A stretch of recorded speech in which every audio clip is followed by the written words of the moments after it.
नमस्कार दोस्तों, learn with NH YouTube channel पर आपका स्वागत है। आज के इस वीडियो में हम वीडियो भर्ती परीक्षा से संबंधित अध्याय 4 डिस्कस करने वाले हैं। जो हम 30 नंबर का मैटर डिस्कस कर रहे थे उसके रिगार्डिंग आज हम अध्याय 4 से संबंधित इंदिरा गांधी नहर परियोजना से आपके जो भी सवाल बन सकते हैं इनकी चर्चा करेंगे। लगभग 60 सवाल हम यहाँ पर डिस्कस करने वाले हैं। इन 60 सवालों में से आपका एक भी सवाल बाहर नहीं जाएगा। इंदिरा गांधी नहर परियोजना जो है ये आपके सभी एग्जाम में पूछी जाती है। तो जो भी विद्यार्थी राजस्थान के अंदर किसी भी एग्जाम की तैयारी कर रहे हैं आप इस वीडियो को मिस ना करें। इस वीडियो को आप जरूर देखिए। अगर आपका इंदिरा गांधी नहर से सवाल पूछा जाएगा तो आपका कभी भी गलत नहीं होगा।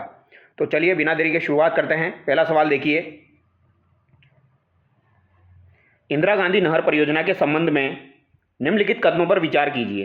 पहला कथन है, इसका नामकरण राजस्थान नहर से इंदिरा गांधी नहर 1984 में किया गया। दूसरा कथन है, गोविंद वल्लभ पंत ने इसे पश्चिमी राजस्थान की जीवन रेखा कहा था। तीसरा कथन है, इसके निर्माण का सुझाव बीकानेर के इंजीनियर कुंवर सेन द्वारा सन 1948 में दिया गया था। तो यहाँ पर पहला कथन आपका बिल्कुल सही है। राजस्थान नहर से इसका नाम इंदिरा गांधी नहर 1984 में किया गया था और ये सवाल एग्जाम में पूछा जा चुका है, याद रखिएगा। गोविंद वल्लभ पंत के द्वारा पश्चिमी राजस्थान की मरुगंगा इसे कहा गया था, ना कि जीवन रेखा। तो ये बात यहाँ पर गलत हो जाएगी। इसके निर्माण का सुझाव बीकानेर के आपके कुंवर सेन के द्वारा ही दिया गया था। तो ये बात भी यहाँ पर सही हो जाएगी, यानी 1 और 3 यहाँ पर आपका सही है। बी यहाँ पर आपका बिल्कुल करेक्ट होगा। ठीक है, ये बात याद रखिएगा। कथन 2 आपका गलत क्यों हुआ? क्योंकि गोविंद वल्लभ पंत ने इसे राजस्थान की मरुगंगा कहा था। तो ये बात आपको ध्यान रखनी है। आगे देखिए, इंदिरा गांधी नहर का उद्गम स्थल हरि के बैराज किन 2 नदियों के संगम पर स्थित है? तो हरि के बैराज जो है यह आपका सतलज और व्यास नदियों के संगम पर स्थित है। ऑप्शन बी यहाँ पर आपका सही हो जाएगा। तो ये भी आपका महत्वपूर्ण सवाल है, पूछा जाता है। इंदिरा गांधी नहर पंजाब में फिरोजपुर के निकट हरि के बैराज से निकलती है, जो सतलज और व्यास नदियों के संगम पर बना हुआ है। अगला सवाल देखिए, आईजीएनपी के उद्घाटन के संबंध में असत्य कथन को पहचानिए। तो आईजीएनपी का जब उद्घाटन हुआ था तो इसके संबंध में असत्य कथन बताना है। नहर की नींव 31 मार्च 1948 को रखी गई थी। नींव रखते समय इसे राजस्थान नहर के रूप में शुरू किया गया था। प्रथम बार जल प्रवाह का शुभारंभ 1961 में तत्कालीन उपराष्ट्रपति डॉक्टर सर्वपल्ली राधाकृष्णन द्वारा किया गया था। प्रथम जल प्रवाह नौरंगन देसर वितरिका के स्थान पर मुख्य नहर से किया गया था। तो यहाँ पर डी आपका गलत हो जाएगा। ए यहाँ पर बिल्कुल सही है। नींव इसकी 31 मार्च 1958 को रखी गई थी। राजस्थान नहर के रूप में इसे शुरू किया गया था नींव रखते समय। तो इसका नाम क्या था? राजस्थान नहर था। बाद में 1984 में इसका नाम क्या हुआ? इंदिरा गांधी नहर हुआ। प्रथम बार जल प्रवाह का शुभारंभ 1961 में ही किया गया था। डॉक्टर सर्वपल्ली राधाकृष्णन द्वारा यहाँ पर किया गया था। तो ये बात भी आपको ध्यान रखनी है। तो ए बी सी यहाँ पर सही है, डी यहाँ पर आपका गलत हो जाएगा। ठीक है, क्योंकि प्रथम प्रवाह जो है यह आपका मुख्य नहर से नहीं किया गया था। यह आपका प्रथम प्रवाह जो है नौरंगन देसर वितरिका से ही किया गया था। ठीक है, अगला सवाल है, इंदिरा गांधी नहर की कुल लंबाई व इसके मुख्य भागों के विभाजन का सही विवरण क्या है? तो इंदिरा गांधी मुख्य नहर की लंबाई आपकी 649 किलोमीटर है। फीडर नहर की लंबाई की बात की जाए तो 204 किलोमीटर है। मुख्य नहर की लंबाई की बात की जाए तो 445 किलोमीटर है। यानी टोटल लंबाई 649 है। 445 किलोमीटर मुख्य नहर की लंबाई है और 204 किलोमीटर आपकी फीडर नहर की लंबाई है। तो यहाँ पर ए आपका सही हो जाएगा। अगला सवाल देखिए, आईजीएनपी की कुल लंबाई जो है ये 649 किलोमीटर है। याद रखना, 204 किलोमीटर लंबी फीडर नहर हरि के बैराज से निकलती है और मसीता वाली हेड तक जाती है। फिर 445 किलोमीटर लंबी मुख्य नहर जो है ये मसीता वाली हेड से निकलकर मोहनगढ़ तक जाती है। तो ये आप याद रखिएगा। अगला सवाल देखिए, राजस्थान फीडर नहर के संबंध में निम्नलिखित में से कौन सा कथन यहाँ पर आपका सही है? तो सही कथन आपको यहाँ पर बताना है। सही कथन यहाँ पर आपका कौन सा है? तो यहाँ पर सही कथन है आपका, इसकी कुल लंबाई जो है ये 204 किलोमीटर है फीडर नहर की, जिसमें से 35 किलोमीटर राजस्थान में है। तो सी यहाँ पर आपका सही होगा। ठीक है, यहाँ पर सही आपसे पूछा गया है। तो सी यहाँ पर सही है। 204 किलोमीटर फीडर नहर की लंबाई है, इसमें से 35 किलोमीटर ही आपके राजस्थान में है। तो ये बात याद रखिएगा, महत्वपूर्ण बात है, एग्जाम में बन सकती है। बाकी आपकी 170 किलोमीटर कहाँ पर हो जाएगी? तो ये पंजाब और हरियाणा में आपकी हो जाएगी, जबकि 35 किलोमीटर जो है ये राजस्थान में फीडर नहर। और फीडर नहर हरि के बैराज पंजाब से आपकी मसीता वाली हेड तक आती है, हनुमानगढ़ तक। अगला सवाल है, आईजीएनपी का जीरो पॉइंट किस स्थान को माना जाता है और यह किस जिले में स्थित है? तो आईजीएनपी जो है इसका जीरो पॉइंट जो है ये किसको माना जाता है? मोहनगढ़ जैसलमेर को माना जाता है। सी यहाँ पर आपका सही होगा। ठीक है, हालांकि अभी इसकी लंबाई और बढ़ाई जा रही है, तो अभी आपका गडरा रोड बाड़मेर तक ये जा रही है, लेकिन जीरो पॉइंट पूछा जाए तो मोहनगढ़ जैसलमेर आप आंसर करें। ठीक है, आईजीएनपी का अंतिम छोर और जीरो पॉइंट मोहनगढ़ को माना जाता है, जो कि आपका जैसलमेर जिले में स्थित है। ठीक है, अगला सवाल देखिए, आईजीएनपी की प्रस्तावित विस्तार योजना के अनुसार नहर को मोहनगढ़ से गडरा रोड बाड़मेर तक बढ़ाया जाना है। इस प्रस्तावित विस्तार की लंबाई कितनी है? अब मोहनगढ़ से गडरा रोड बाड़मेर तक इसको बढ़ाया जाना है, तो इसकी लंबाई अब कितनी हो जाएगी? तो 165 किलोमीटर आपकी और बढ़ेगी, यानी सी यहाँ पर आपका सही होगा। मोहनगढ़ से गडरा रोड बाड़मेर तक की जो लंबाई रहेगी वो आपकी 165 किलोमीटर रहेगी, तो ये याद रखना। और 165 किलोमीटर बढ़ने के बाद इसकी टोटल लंबाई कितनी हो जाएगी? तो 649 प्लस 165 अगर आप करेंगे तो ये आपकी 814 किलोमीटर जो है ये टोटल लंबाई हो जाएगी। अगला सवाल देखिए, आईजीएनपी के निर्माण के दोनों चरणों में विस्तार के संबंध में सही युग्म कौन सा है? तो सही युग्म आपको बताना है। यहाँ पर सही युग्म आपका कौन सा हो जाएगा? तो आईजीएनपी का निर्माण जो है ये 2 चरणों में हुआ था। प्रथम चरण में आपके 393 किलोमीटर का विस्तार जो है यह हरी के बैराज से पूगल बीकानेर तक था। तो यहाँ पर यह पूछा गया है, यहाँ पर दोनों चरणों के विस्तार में कौन सा सही युग्म है? तो हरी के बैराज से पूगल बीकानेर तक आपका प्रथम चरण बना था, सी यहाँ पर आपका सही हो जाएगा। ठीक है, तो याद रखना प्रथम चरण जो बना था ये कहाँ से कहाँ तक बना था? आपका हरी के बैराज से लेके या आपके पूगल बीकानेर तक बना था। और टोटल लंबाई कितनी थी प्रथम चरण में? 393 किलोमीटर थी, जिसमें से भी आपकी 204 किलोमीटर जो थी ये फीडर नहर थी और आपकी 189 किलोमीटर मुख्य नहर की लंबाई थी। और फिर बाद में जो दूसरा चरण बना उसमें जो आपके 256 जो है इसका विस्तार किया गया पूगल से लेके मोहनगढ़ जैसलमेर तक, जो कि आपकी मुख्य नहर है। तो इन दोनों को मिला दिया जाए तो मुख्य नहर की टोटल लंबाई आपकी 445 किलोमीटर हो जाती है। आगे देखिए, आईजीएनपी की शाखाओं के संदर्भ में कौन सी एकमात्र शाखा नहर के बाईं ओर से निकाली गई है? तो आईजीएनपी की जो है 9 शाखाएं हैं, तो 9 शाखाएं आपको याद होनी चाहिए। अब यहाँ पर सभी की सभी जो है लगभग आपकी दाईं ओर से निकाली गई है, लेकिन एक जो है वो आपकी बाईं ओर से निकाली गई है। तो बाईं ओर से आपकी कौन सी निकाली गई है? तो ये आपकी रावतसर शाखा निकाली गई है, डी यहाँ पर आपका सही होगा। यानी 9 में से 8 जो है ये दाईं ओर से निकाली गई है, एक आपकी बाईं ओर से निकाली गई है। तो आईजीएनपी की टोटल शाखाएं कितनी है? 9 है। याद रखना रावतसर शाखा जो है ये बाईं ओर से निकाली गई है, और शेष 8 शाखाएं जो है वो भी याद रखना सूरतगढ़, अनूपगढ़, पूगल, दातोर, बिरसलपुर, चारणवाला, शहीद बीरबल, सागरमल गोपा, ये सभी की सभी दाईं ओर से निकाली गई है। और इनका क्रम भी एक बार एग्जाम में पूछा जा चुका है। आईजीएनपी की शाखाओं का विस्तार मुख्यतः किस भौगोलिक कारण से नहर के दाईं ओर से अधिक है? अब यहाँ पर एक बात याद रखना, शाखाएं तो 9 हैं इसकी, लेकिन लिफ्ट नहरें पूछी जाए तो लिफ्ट नहरें 7 है, लिफ्ट नहरें 7 याद रखिएगा। तो यहाँ पर पूछा गया है दाईं ओर अधिक होने का कारण क्या है? क्योंकि बाईं ओर का जो भूभाग नहर के तल से ऊंचा है, तो बाईं ओर का जो भूभाग है वो नहर के तल से ऊंचा है, इसी वजह से ज़्यादातर दाईं ओर से ये निकाली गई है। ठीक है, आगे देखिए, आईजीएनपी की किस शाखा का विस्तार बीकानेर और जैसलमेर दोनों जिलों में है? तो बीकानेर में भी है और जैसलमेर में भी है। ऐसी शाखा आपकी कौन सी हो जाएगी? तो चारणवाला शाखा जो है ये आपका बीकानेर और जैसलमेर दोनों में हो जाएगा, सी यहाँ पर आपका सही होगा। अभी फलोदी भी इसमें काउंट होने लगा है, तो बीकानेर, फलोदी और जैसलमेर जो है यहाँ से निकलती है आपकी चारणवाला शाखा। आगे देखिए, आईजीएनपी की लिफ्ट नहरों के निर्माण का मुख्य उद्देश्य क्या था? तो इसका मुख्य उद्देश्य अगर आपसे पूछा जाए तो क्या हो जाएगा? आईजीएनपी के लिफ्ट नहरों के निर्माण का मुख्य उद्देश्य तो नहर के बाईं ओर के ऊंचे भूभाग में सिंचाई सुविधा पहुंचाने के लिए, सी यहाँ पर आपका सही होगा। नहर के बाईं ओर के ऊंचे जो भूभाग है उसको सिंचाई सुविधा पहुंचाने के लिए आईजीएनपी की लिफ्ट नहरों का निर्माण किया गया था। आगे देखिए, निम्नलिखित लिफ्ट नहरों और उनके पुराने नामों में से कौन सा युग्म यहाँ पर आपका सही नहीं है? तो कौन सा युग्म यहाँ पर आपका सही नहीं है? चौधरी कुंभाराम लिफ्ट नहर जो है इसे गंदेली नोहर सावा लिफ्ट नहर भी कहा जाता है। पन्नालाल बारूपाल को गजनैन लिफ्ट नहर कहा जाता है। डॉक्टर करणी सिंह लिफ्ट नहर को कोलायत लिफ्ट नहर यहाँ पर दिया गया है। और जय नारायण व्यास लिफ्ट नहर को फलोदी लिफ्ट नहर के नाम से जाना जाता है। तो यहाँ पर कौन सा आपका जो है वो गलत है। तो चौधरी कुंभाराम को गंदेली सावा नोहर लिफ्ट नहर कहा जाता है, ये सही है। पन्नालाल बारूपाल, याद रखना बारूपाल वाली, पन्नालाल वाली, इसको गजनेर कहा जाता है। और डॉक्टर करणी सिंह को जो है ये कोलायत लिफ्ट नहर भी कहा जाता है। तो ABC सही है, डी यहाँ पर आपका गलत है, क्योंकि जय नारायण व्यास लिफ्ट नहर जो है इसे पोखरण लिफ्ट नहर के नाम से जाना जाता है। ठीक है, और फलोदी लिफ्ट नहर जो है इसे गुरु जाम्बेश्वर लिफ्ट नहर कहा जाता है।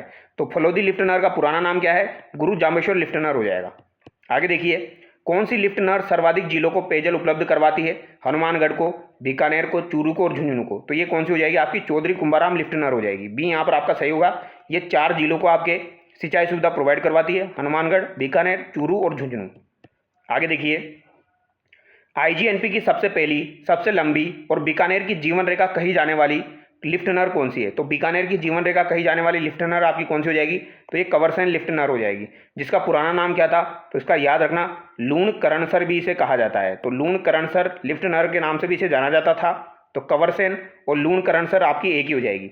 ठीक है, ये सबसे पहली लिफ्ट नहर थी और सबसे लंबी भी यही है। तो सबसे पहली भी यही है और सबसे लंबी भी यही है। तो याद रखना कवरसेन लिफ्ट नहर जो है इसे ही लूण करणसर लिफ्ट नहर के नाम से जाना जाता है। आगे देखिए, आईजीएनपी की सबसे छोटी लिफ्ट नहर कौन सी है? तो सबसे छोटी लिफ्ट नहर तेजाजी लिफ्ट नहर हो जाएगी। सी यहाँ पर आपका सही होगा, जिसे बांगड़सर लिफ्ट नहर के नाम से भी जाना जाता है। तो इनके नए पुराने नाम काफ़ी बार एग्जाम में पूछे जाते हैं, याद रखिएगा दोस्तों। बांगड़सर लिफ्ट नहर जो है ये तेजाजी को ही कहा जाता है, तेजाजी लिफ्ट नहर को। तो आईजीएनपी की सबसे छोटी लिफ्ट नहर भी यही है और यह बीकानेर जिले को लाभान्वित करती है। तो सबसे छोटी वाली भी आपकी यही है, तेजाजी लिफ्ट नहर। ठीक है, आगे देखिए, नागौर जिले को पेयजल की आपूर्ति आईजीएनपी की किस लिफ्ट नहर परियोजना के माध्यम से होती है? तो नागौर जिले को पेयजल की आपूर्ति की जाती है, तो कौन सी लिफ्ट नहर के माध्यम से की जाती है, ये आपसे पूछा गया है। तो नागौर में आपकी कौन सी हो जाएगी? तो ये आपकी हो जाएगी गजनेर वाली। तो गजनेर वाली को क्या कहा जाएगा? पन्नालाल बारूपाल लिफ्ट नहर कहा जाता है। बी यहाँ पर आपका सही हो जाएगा।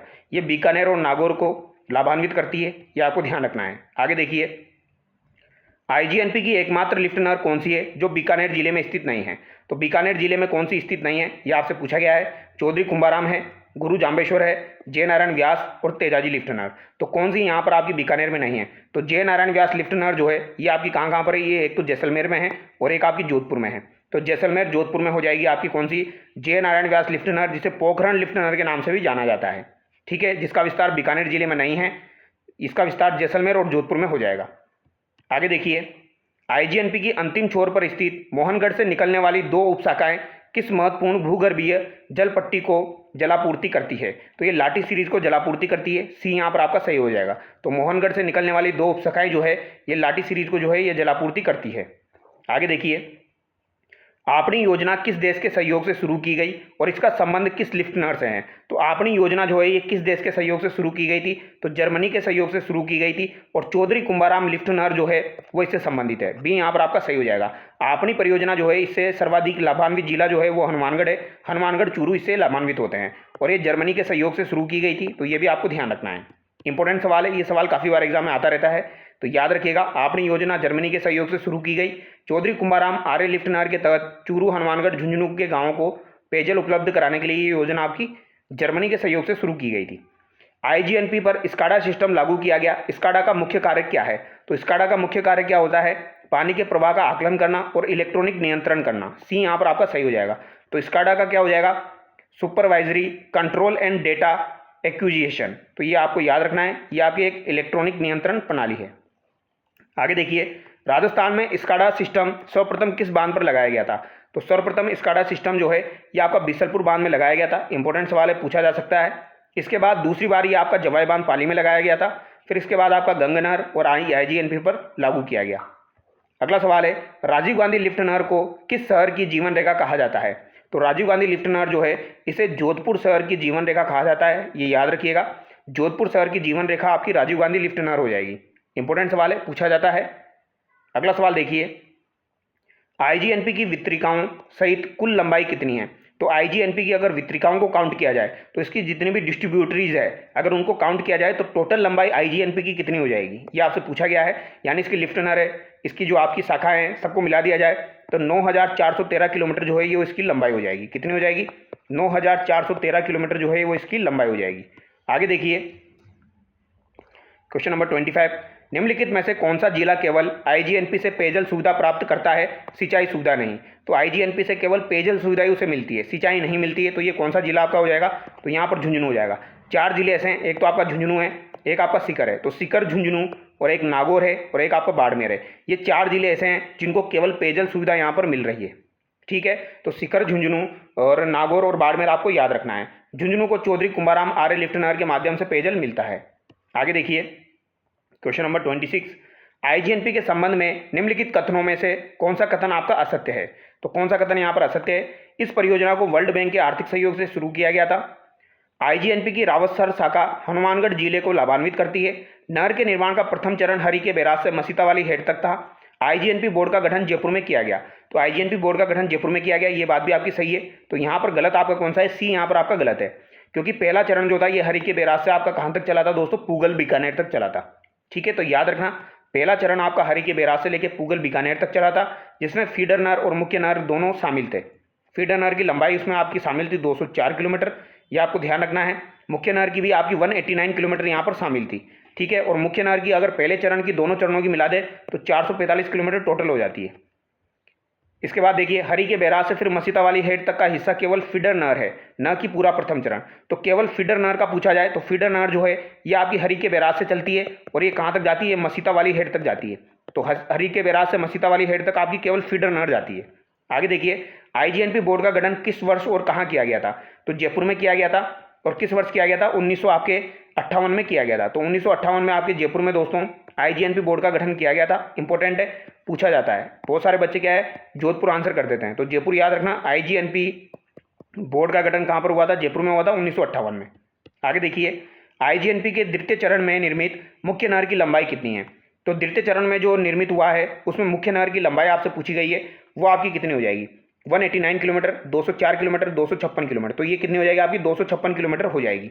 ठीक है, क्योंकि दूसरे चरण की यहाँ पर पूछी गई है। पहले चरण में याद रखना है 204 किलोमीटर फीडर नहर है, 189 आपकी मुख्य नहर है, फिर 256 जो है वो दूसरे चरण में आपकी मुख्य नहर है। तो इन दोनों को मिला देंगे तो 445 किलोमीटर आपकी हो जाएगी। तो ये बात आपको ध्यान रखनी है। और कौन कहाँ से कहाँ तक जाती है ये भी याद रखना है। अगर आपसे नॉर्मली पूछा जाए तो प्रथम चरण तो आपका हरी के बैराज से पुगल बीकानेर तक जाता है, लेकिन केवल फीडर नहर जो है ये हरी के बैराज से आपकी मसीता वाली हेड तक हनुमानगढ़ तक जाती है। आगे देखिए राजस्थान फीडर का राजस्थान में प्रवेश किस स्थान से होता है। तो राजस्थान फीडर का राजस्थान में अगर प्रवेश की बात की जाए तो ये कहाँ से होता है दोस्तों। तो फीडर नहर का जो प्रवेश होता है ये आपका होता है हरी के बैराज, फिरोजपुर, मसीता वाली हेड हनुमानगढ़ और ये आपका खारा गांव टिब्बी। तो राजस्थान फीडर नहर का अंतिम बिंदु और मुख्य नहर का शुरुआती बिंदु मसीता वाली हेड हनुमानगढ़ है। तो यहाँ पर सी आपका सही हो जाएगा। राजस्थान में इसका प्रवेश हनुमानगढ़ जिले के टिब्बी तहसील के खारा गांव में के पास से होता है, लेकिन दस्तावेजों के अनुसार अंतिम सिरा जो है ये मसीता वाली हेड ही है।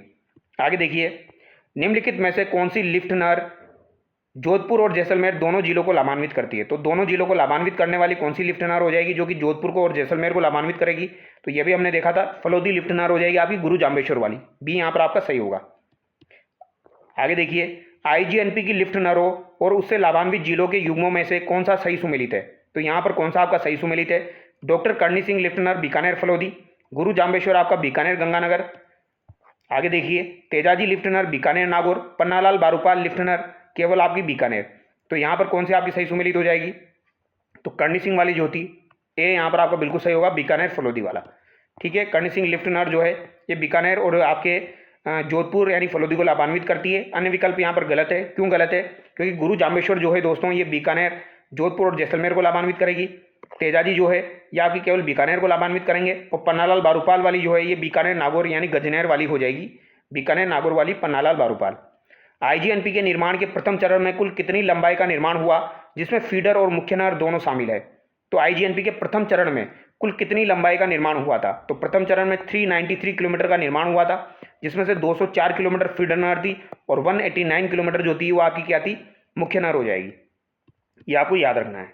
आगे देखिए आईजीएनपी से सिंचित क्षेत्र के संबंध में पूर्ण होने पर लक्षित सिंचित और वर्तमान सिंचित का सही आंकड़ा क्या है। तो ये आपसे पूछा गया है। तो पूर्ण होने पर सिंचित क्षेत्र और वर्तमान सिंचित क्षेत्र का सही आंकड़ा क्या हो जाएगा।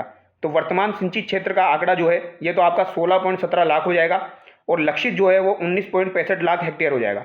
यानी आगे जो सिंचित क्षेत्र आपका हो जाएगा टोटल मिला के वो तो 19.65 लाख होगा, लेकिन वर्तमान में कितना चल रहा है, 16.17 लाख हेक्टेयर आपका चल रहा है। और ये सवाल काफ़ी बार एग्जाम में पूछा जाता है। तो परियोजना जब पूर्ण हो जाएगी तब तो 19.65 लाख हेक्टेयर सिंचित करने का लक्ष्य है और वर्तमान में आपका 16.17 लाख हेक्टेयर जो है वो सिंचित हो रहा है। और ये दोनों सवाल एग्जाम में आ चुके हैं। राजस्थान में मुख्य नहर की लंबाई कितनी है। तो राजस्थान में मुख्य नहर की लंबाई अगर आपसे पूछी जाए तो ये कितनी हो जाएगी। तो राजस्थान में नहर की कुल लंबाई जो है, मुख्य नहर की लंबाई पूछी गई है, तो ये कितनी हो जाएगी आपकी 445 किलोमीटर, 480 किलोमीटर, 649 किलोमीटर या 35 किलोमीटर। तो मुख्य नहर की लंबाई यहाँ पर टोटल कितनी हो जाएगी आपकी 445 किलोमीटर हो जाएगी। ठीक है, और अगर आपसे टोटल नहर की लंबाई पूछी जाए तो 649 किलोमीटर है इंदिरा गांधी नहर की लंबाई। मुख्य नहर की लंबाई पूछी जाए तो 445 किलोमीटर है और अगर आपसे फीडर नहर की लंबाई पूछी जाए तो 204 किलोमीटर हो जाएगी। तो ये आपको ध्यान रखना है। ठीक है, अगला सवाल देखिए, सागरमल घोपा शाखा किस जिले को सिंचित करती है। तो सागरमल घोपा वाली जो है ये आपको किसे सिंचित करेगी, ये आपसे पूछा गया है। तो सागरमल घोपा वाली जो है बीकानेर, गंगानगर, हनुमानगढ़ और आपका जैसलमेर। तो ये जैसलमेर को लाभान्वित करती है, डी यहाँ पर आपका सही होगा। ठीक है, अगला सवाल देखिए, आईजीएनपी पर सर्वाधिक शाखाएं किस जिले में स्थित है।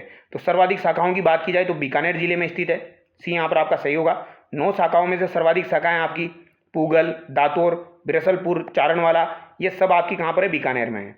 सरहिंद फीडर और इंदिरा गांधी फीडर पंजाब हिस्सा की रीलाइनिंग के लिए अनुबंध पर हस्ताक्षर कब हुए? तो सरहिंद फीडर नहर जो है और इंदिरा गांधी फीडर नहर जो है, इनकी रीलाइनिंग करने के लिए एक अनुबंध किया गया था। ये कब हुआ था आपका? तो ये 23 जनवरी 2019 को हुआ था।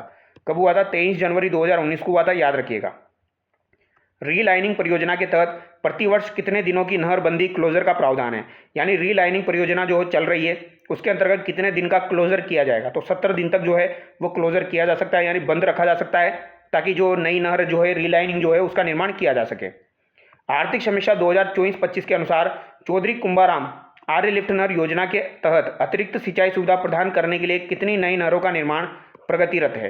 तो चौधरी कुंभाराम आर्य परियोजना जो है आर्थिक समीक्षा 2024-25 के अनुसार 6 नहरें आपकी ऐसी है जहां पर अभी निर्माण जो है वो प्रगतिरत चल रहा है।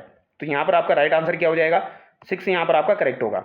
देखिए, आर्थिक समीक्षा 2024-25 के अनुसार चौधरी कुंभाराम आर्य लिफ्ट नहर योजना के तहत 0.10 लाख हेक्टेयर अतिरिक्त कृषि योग्य कमांड क्षेत्र में सिंचाई सुविधा देने के लिए 6 नई नहरों का निर्माण कार्य प्रगति पर है। आईजीएनपी की पेयजल लिफ्ट नहरों में से कौन सी लिफ्ट नहर जोधपुर की जीवन रेखा कहलाती है और जोधपुर के साथ साथ बाड़मेर को भी जलापूर्ति करती है? तो ये कौन सी हो जाएगी? राजीव गांधी लिफ्ट नहर आपकी हो जाएगी। अगला सवाल देखिए, आईजीएनपी की प्रस्तावित विस्तार योजना मोहनगढ़ से गडरा रोड के पूर्ण होने पर नहर की कुल लंबाई कितनी हो जाएगी? तो अभी तो कितनी है? 649 किलोमीटर है, लेकिन जैसे ही आपकी मोहनगढ़ से लेकर गडरा रोड तक बनेगी तो टोटल लंबाई कितनी हो जाएगी? ये आपसे पूछा गया है। तो 165 किलोमीटर रोड बढ़ेगी, तो 165 किलोमीटर बढ़ते ही ये कितनी हो जाएगी आपकी? 814 किलोमीटर हो जाएगी, यानी कि डी यहाँ पर आपका सही होगा। तो ये सवाल भी आपका पूछा जा सकता है, याद रखिएगा। ठीक है, 165 किलोमीटर मोहनगढ़ से गडरा रोड तक बढ़ेगी, तो ये 814 किलोमीटर आपकी हो जाएगी। निम्नलिखित में से कौन सा युग्म असंगत है? तो यहाँ पर कौन सा असत्य है? कंवरसेन लिफ्ट नहर बीकानेर गंगानगर, डॉक्टर करणी सिंह बीकानेर जोधपुर, गुरु जाम्बेश्वर बीकानेर जोधपुर और आपकी जैसलमेर, और जय नारायण व्यास लिफ्ट नहर बीकानेर जैसलमेर। जय नारायण व्यास लिफ्ट नहर बीकानेर में नहीं जाती है, ये जैसलमेर और आपकी जोधपुर में जाती है। ठीक है, बीकानेर को लाभान्वित नहीं करती है। और एकमात्र लिफ्ट नहर है जो बीकानेर में आपकी स्थित नहीं है, कौन सी वाली? जय नारायण व्यास लिफ्ट नहर। आईजीएनपी से लाभान्वित होने वाले जिलों के समूह में से कौन सा समूह केवल पेयजल सुविधा के लिए जाना जाता है? तो पेयजल सुविधा के लिए मैंने आपको बताया था, एक तो आपका नागौर है, बाड़मेर है, झुंझुनू है और सीकर है। बी यहाँ पर आपका सही होगा। अगला सवाल देखिए, आईजीएनपी के प्रथम चरण में बनी 189 किलोमीटर मुख्य नहर का विस्तार कहाँ से कहाँ तक है? तो मुख्य नहर का विस्तार अगर आपसे पूछा जाए तो ये कहाँ से कहाँ तक हो जाएगा? तो हरी के बैराज से ये मसीता वाली हेड तक हो जाएगा। ए यहाँ पर आपका सही होगा। प्रथम चरण में 204 किलोमीटर फीडर नहर हरी के बैराज से मसीता वाली है, और 189 किलोमीटर जो है ये मुख्य नहर का निर्माण आपका किया गया, और ये आपकी मसीता वाली हेड से पूगल बीकानेर तक विस्तृत है। तो यहाँ पर थोड़ा सा गड़बड़ हुई है, इसको ध्यान रखना आप। ये मसीता वाली हेड से पूगल तक है। मुख्य नहर का पूछा जाए, देखिए अगर मुख्य नहर की बात की जाए तो ये आपकी कहाँ से कहाँ तक हो जाएगी? मसीता वाली हेड से पूगल तक हो जाएगी, और फीडर नहर केवल हरी के बैराज से मसीता वाली हो जाएगी। तो फीडर और मुख्य नहर दोनों को अलग अलग याद रखना। फीडर आपकी हरी के बैराज से मसीता वाली है, और मुख्य नहर आपकी मसीता वाली से आपकी पूगल तक हो जाएगी। आगे देखिए, आईजीएनपी की अनूपगढ़ शाखा किन जिलों को लाभान्वित करती है? तो अनूपगढ़ शाखा जो है ये गंगानगर और बीकानेर दोनों को लाभान्वित करती है। सी यहाँ पर आपका सही हो जाएगा। अगला सवाल देखिए, रीलाइनिंग परियोजना के तहत इंदिरा गांधी फीडर पंजाब भाग की कितनी लंबाई की रीलाइनिंग की जाएगी? तो कितने भाग की रीलाइनिंग की जाएगी? तो लगभग 97 किलोमीटर की आपकी रीलाइनिंग की जाएगी। ठीक है, तो इंदिरा गांधी फीडर पंजाब भाग में 97 किलोमीटर की रीलाइनिंग की जाएगी। गंदेली साहवा लिफ्ट नहर का वर्तमान नाम क्या है और ये किन जिलों को जलापूर्ति करती है? तो गंदेली साहवा लिफ्ट नहर का वर्तमान नाम आपका क्या हो जाएगा? ये आपको बताना है, इंपॉर्टेंट सवाल है, पूछा जाता है। चौधरी कुंभाराम लिफ्ट नहर हनुमानगढ़, चूरू, झुंझुनू, सीकर। राजीव गांधी तो वैसे भी नहीं होगा यहाँ पर, पन्नालाल बारूपाल नहीं है, कंवरसेन भी यहाँ पर नहीं है। ए यहाँ पर आपका सही हो जाएगा। ठीक है, याद रखना। और ये जर्मनी के सहयोग से आपकी चल रही थी। इंदिरा गांधी नहर के निर्माण का शिलान्यास किसके द्वारा किया गया? तो शिलान्यास किसके द्वारा किया गया था? तो ये आपकी किसके द्वारा किया गया था शिलान्यास? तो ये गोविंद वल्लभ पंत के द्वारा किया गया था। 31 मार्च 1958 को तत्कालीन गृह मंत्री थे गोविंद वल्लभ पंत द्वारा राजस्थान नहर के रूप में इसका शिलान्यास किया गया था। अगला सवाल देखिए, आर्थिक समीक्षा 2024-25 के अनुसार आईजीएनपी के प्रथम चरण और द्वितीय चरण में कितना कृषि योग्य कमांड क्षेत्र सिंचित किया गया है? तो ये अभी हमने देखा था 16.17 लाख आपका लगभग सिंचित किया गया है। प्रथम चरण में 5.46 लाख हेक्टेयर है, दूसरे चरण में 10.71 लाख हेक्टेयर है। ए यहाँ पर आपका सही होगा। अगर इन दोनों को जोड़ दिया जाए 5.46 और आपका हो गया 10.71, तो ये कितना निकल के आता है आपका? ये 16.17 लाख हेक्टेयर ही निकल के आता है। तो प्रथम चरण का याद रखना लगभग 5.5 लाख के आसपास है, और 10,71,000 हेक्टेयर जो है ये आपका द्वितीय चरण में हो जाएगा। बाड़मेर लिफ्ट पेयजल परियोजना किन जिलों को जलापूर्ति करती है? तो बाड़मेर लिफ्ट नहर परियोजना किन जिलों को जलापूर्ति करेगी? तो ये बाड़मेर और जैसलमेर को जलापूर्ति करती है। अगला सवाल है, उस लिफ्ट नहर का नाम बताइए जिसका पुराना नाम कोलायत लिफ्ट नहर था। तो कोलायत लिफ्ट नहर के नाम से करणी सिंह लिफ्ट नहर को जाना जाता है। ऑप्शन सी यहाँ पर आपका सही होगा। करणी सिंह लिफ्ट नहर का पुराना नाम क्या था? कोलायत था, जो कि बीकानेर और जोधपुर को लाभान्वित करती है। आगे देखिए, राजस्थान फीडर नहर जो हरिके बैराज से मसीता वाली हेड तक है, जल का उपयोग किस कार्य के लिए प्रतिबंधित है? तो सिंचाई और कोई अन्य उपयोग के लिए प्रतिबंधित है। सी यहाँ पर आपका सही होगा। और ये कहाँ से कहाँ तक जाती है? ये हरिके बैराज से आपकी मसीता वाली हेड तक जाती है। ये याद रखना, ये फीडर नहर है, जबकि पूगल तक आपकी मुख्य नहर जाती है। रीलाइनिंग परियोजना के तहत सर हिंद फीडर की रीलाइनिंग के लिए पंजाब और राजस्थान के बीच वित्तीय अंशदान का अनुपात क्या है? तो वित्तीय अंशदान का अनुपात रीलाइनिंग जो है उसके लिए हो जाएगा, पंजाब का 54 हो जाएगा, राजस्थान का कितना हो जाएगा? 45.85 हो जाएगा। सी यहाँ पर आपका सही होगा। तो 54 और 45 लगभग आप याद रखना। आगे देखिए, आईजीएनपी की दातोड़ शाखा किस जिले में स्थित है? तो दातोड़ शाखा जो है ये आपकी बीकानेर जिले में ही स्थित है। सी यहाँ पर आपका सही होगा। आईजीएनपी से पेयजल सुविधा के विस्तार के लिए कौन सा जिला हाल ही में प्रस्तावित किया गया है? इंपॉर्टेंट सवाल है, यह सवाल आपका पूछा जाएगा, पूछा भी जा चुका है। तो याद रखना, आईजीएनपी पेयजल सुविधा के विस्तार के लिए कौन सा जिला हाल ही में प्रस्तावित किया गया है? तो पाली जिला हाल ही में प्रस्तावित आपका किया गया है। बी यहाँ पर आपका सही होगा। क्वेश्चन नंबर आप 56 देखिए, निम्नलिखित में से कौन सी लिफ्ट नहर नागौर को केवल पेयजल आपूर्ति प्रदान करती है? तो नागौर से संबंधित आपकी पन्नालाल बारूपाल वाली हो जाएगी, ठीक है, जिसे गजनर लिफ्ट नहर के नाम से भी जाना जाता है। आगे देखिए, यदि आईजीएनपी को गडरा रोड तक विस्तारित किया जाता है तो यह नहर राजस्थान के कितने सीमावर्ती जिलों को स्पर्श करेगी? अगर गडरा रोड तक जाती है, यानी गडरा रोड आपका कहाँ पर है? बाड़मेर में है, तो गडरा रोड तक जाएगी, अगर बाड़मेर तक जाएगी तो 3 जिलों को तो वैसे ही स्पर्श करती है। ये किन किन को करती है? एक तो आपका गंगानगर है, एक बीकानेर है, एक जैसलमेर है। अगर ये गडरा रोड तक जाती है तो बाड़मेर को भी स्पर्श करेगी, यानी 4 सीमावर्ती क्षेत्रों को ये स्पर्श करेगी, ये आप याद रखना। आगे देखिए, दिसंबर 2024 तक पंजाब द्वारा सरहिंद फीडर 100 किलोमीटर की कुल लंबाई में से लगभग कितनी लंबाई के रीलाइनिंग कार्य को पूर्ण कर लिया गया है? तो यहाँ पर कितनी लंबाई का कार्य आपका पूर्ण हो चुका है, ये आपसे पूछा गया है। तो लगभग यहाँ पर आपका दोस्तों 89.45 किलोमीटर का कार्य जो है वो रीलाइनिंग का पूरा किया जा चुका है। अगला सवाल देखिए, आईजीएनपी की सभी 7 लिफ्ट नहरों की संयुक्त लंबाई कितनी है? तो सभी 7 लिफ्ट नहरें जो है उनकी अगर संयुक्त लंबाई आपसे पूछी जाए लिफ्ट नहरों की मिला के, तो ये कितनी हो जाएगी आपकी? तो 1495 किलोमीटर ये आपकी हो जाएगी। बी यहाँ पर आपका सही होगा। 1495 किलोमीटर जो है वो आपकी 7 लिफ्ट नहरों की संयुक्त लंबाई हो जाएगी। तो ये भी याद रखिएगा, इंपॉर्टेंट सवाल है, बन सकता है। 1495 लगभग 1500 के आसपास ही हो गया, ठीक है। और 7 लिफ्ट नहरें बनी हुई है। शाखाएँ कितनी है? शाखाएँ 9 हैं, लिफ्ट नहरें 7 है। तो यहाँ पर जो भी आपके इंपॉर्टेंट सवाल बन सकते थे वो हमने डिस्कस किए हैं। सारे सवाल आपके बिल्कुल इंपॉर्टेंट है, इससे बाहर आपका कोई सा भी सवाल नहीं जाएगा। तो चलिए दोस्तों, नेक्स्ट वीडियो मिलते हैं। Thank you so much.